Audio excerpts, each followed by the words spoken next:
அனைவருக்கும் வணக்கம். என்னவா தமிழ் சமையலுக்கு உங்களை அன்புடன் வரவேற்றுக் கொள்கின்றேன். எனக்கு ஆதரவு தரும் அன்பு நேயர்கள் அனைவருக்கும் என் மனமார்ந்த நன்றிகள். தொடர்ந்தும் உங்கள் ஆதரவை தந்து உற்சாகப்படுத்துவீர்கள் என்று நம்புகின்றேன். எனது சேனலை இதுவரை சப்ஸ்கிரைப் செய்யாதவர்கள் சப்ஸ்கிரைப் செய்து கொள்ளுங்கள். கூடவே பெல் பட்டனை தட்டிவிடுங்கள்.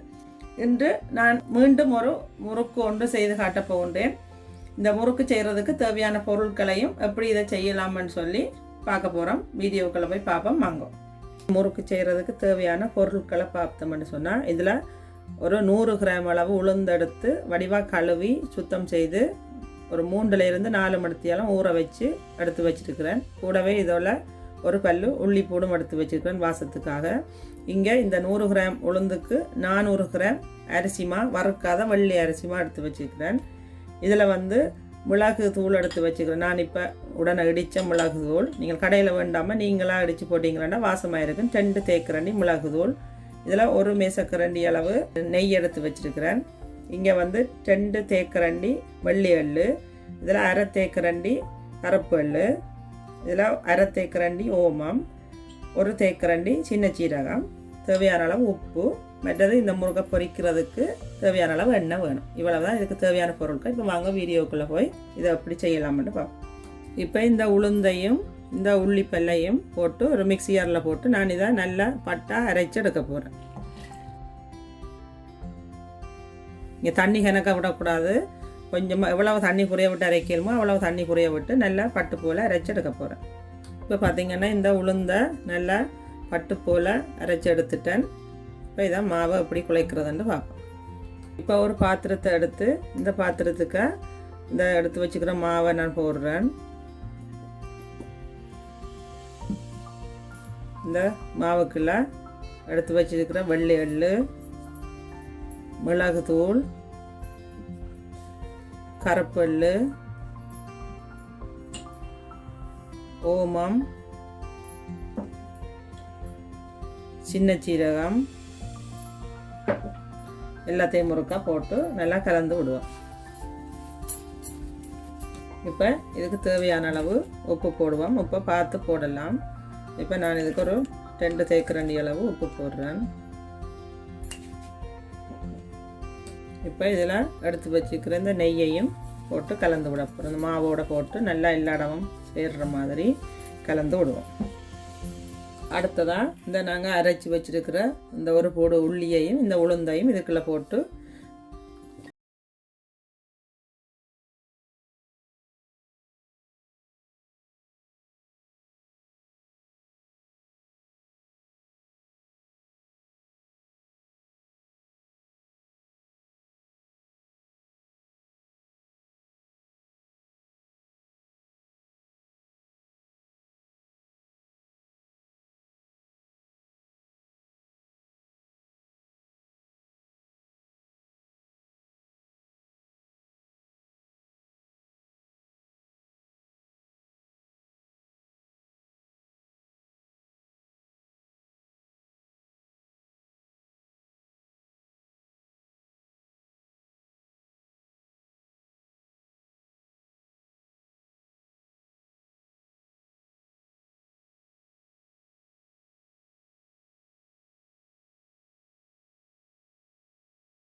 பிறகு நாங்கள் இதை பொரிச்செடுப்போம். அதுக்கிடையில் இந்த சட்டி சூடாக இருக்கிற எல்லா முறுக்குகளையும் இந்த தட்டில் புளிஞ்சு எடுக்க போகிறேன்.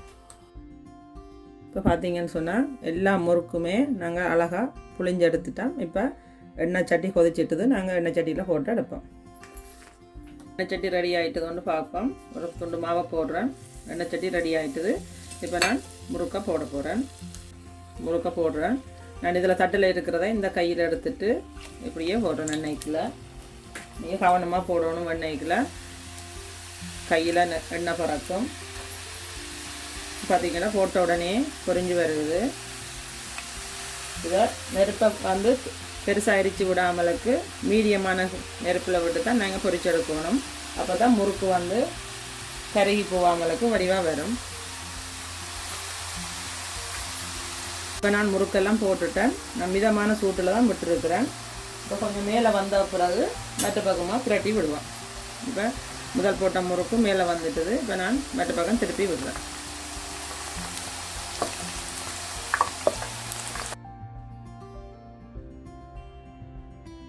இந்த முறுக்கெல்லாம் போட்டு பொரிஞ்சு இந்த ஓசையெல்லாம் அடங்கிட்டு இந்த சத்தம் எல்லாம் குறைஞ்சிட்டுது. இப்போ முறுக்கு ரெடி ஆகிட்டுது. நான் முறுக்கை வழியில் எடுக்க போகிறேன். வடிவ எண்ணெயை வடித்து இந்த முறுக்கை நான் வழியில் எடுக்கிறேன். பார்த்தீங்கன்னா எவ்வளோ சூப்பராக முறுக்கு ரெடி ஆகிட்டுது. இப்போ எண்ணெயை நல்லா வடிச்சிட்டு நான் இந்த பேப்பர் போட்டு வச்சுருக்கிறேன். இதில் போடுறேன். இப்படி எல்லா முறுக்கையும் நான் எண்ணெயை வடிவாக வடித்து எடுக்கிறேன். அடுத்த செட்டும் போடுறேன். எப்பையும் ஒரு முறுக்கை போட்டுட்டு அடுத்த செட்டை நாங்கள் திரும்ப புளிஞ்சு எடுத்துடுவோம். இந்த முறுக்கு வேகிற டைமிலேயே நாங்கள் இதை புளிஞ்சு எடுத்துடலாம். பார்த்தீங்கன்னா அடுத்த முறுக்கும் சூப்பராக ரெடி ஆகிட்டுது. இப்போ இதையும் எண்ணெயை வடித்து எடுக்க போகிறோம். இப்போ நீங்கள் வந்து இந்த மிளகு தூள் மற்றது உள்ளி போடுறீங்க, அதெல்லாம் வந்து நல்ல பவுடர் ஆக்கித்தான் நீங்கள் போடணும். அப்போ தான் உங்களுக்கு இதை முறுக்கை புளியும் போது எந்தவித கட்டியலும் இல்லாமலுக்கு ஈஸியாக நீங்கள் புளியக்கூடிய மாதிரி இருக்கும். அதை கவனத்தில் எடுத்து புளிஞ்சிங்கன்னா ஓகே. இப்போ நான் இதே மாதிரி அடுத்ததையும் எல்லாம் பொரிச்சு எடுக்க போகிறேன். இதோ நாங்கள் செய்த முறுக்கு சூப்பராக ரெடி ஆகிட்டுது. இதை வந்து மிகவும் குறுகிய நேரத்தில் குறைந்த செலவில் வீட்டில் இருக்கிற பொருட்களை வச்சு நான் இந்த முறுக்கை உங்களுக்கு செய்து காட்டியிருக்கிறேன். இதை மாதிரி நீங்களும் செய்து சாப்பிட்டு பாருங்க. ஏற்கனவே நான் முறுக்கு வீடியோ உங்களுக்கு போட்டிருக்கிறேன். அந்த லிங்கையும் இந்த டிஸ்கிரிப்ஷன் பாக்ஸில் நான் கொடுக்குறேன். அந்த முறுக்கு விருப்பமானாக்கள் அதை செய்து சாப்பிட்டு பாருங்க. குழந்தை பிள்ளைகள் வந்து சில பேர் உளுந்து சாப்பிட மாட்டினோம். அப்போ நீங்கள் இப்படியான இந்த வழியிலையும் நீங்கள் அந்த உளுந்து அவர்களுக்கு உடம்புல போய் சேர்ற மாதிரி நீங்கள் செய்து கொடுக்கலாம். முறுக்க விரும்பாத சின்ன பிள்ளைகளோ பெரியாக்கள் யாருமே இருக்க மாட்டினோம். அப்போ நீங்களும் இதை உங்களோட வீட்டில் செய்து சாப்பிட்டு பாருங்க. இது எப்படி இருக்குன்னு சொல்லி கமெண்ட்ஸ் பண்ணுங்க. இந்த வீடியோ பிடிச்சிருந்தால் லைக் பண்ணுங்க, ஃப்ரெண்ட்ஸ் ஆக்களோட ஷேர் பண்ணுங்க.